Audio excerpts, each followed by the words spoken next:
Hey, good afternoon. Thank you for having me. My name is Jim West. I have a background in radio and television broadcasting in the Valley, in Phoenix, and all over the country, as a matter of fact, for many, many years. I wrote a book. I wrote a book on the Phoenix music scene in the 1950s and the 1960s. A lot of people are unaware of the fact that we had a thriving recording music scene in Phoenix in the mid-50s to the late 60s, early 70s, with a lot of recording artists that recorded music in Phoenix at a studio called Ramsey's. Then it became Audio Recorders of Arizona. A lot of big stars came out of Arizona, believe it or not, that a lot of people may or may not be aware of. And that was the basis of my book, writing the book on the Phoenix sound, which is a kind of a mixture of rockabilly and rock and roll and even country music. But back in 1956, there was a young man named Sanford Clark, who, by the way, is on the front cover of the book right here. Sanford was the first guy that had a top 10 record to be recorded in Phoenix.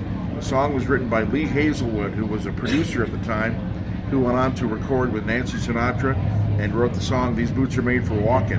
But back in 1956, Lee Hazelwood got with Sanford Clark and they recorded a song called The Fool, which was the first top 10 record that hit the Billboard music charts around the country out of Arizona.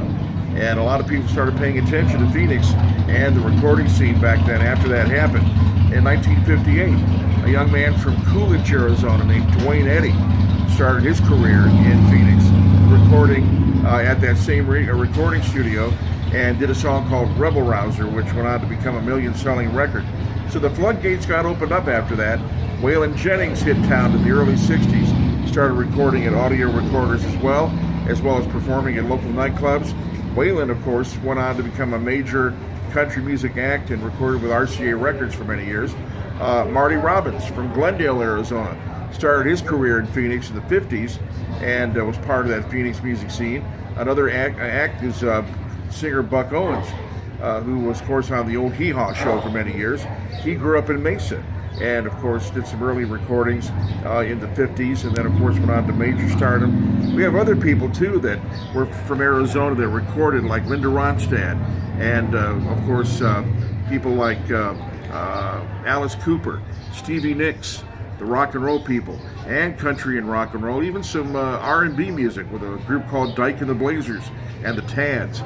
So there was mainly in the 50s a hybrid of rock and roll, rockabilly, and country with a little bit of soul and R&B mixed in that actually was recorded here in Phoenix. And the name of the book is The Phoenix Sound, A History of Twang and Rockabilly Music in Arizona, and it's available for sale. Thank you very much. Thanks for being a part of Sibley's. Thanks a lot.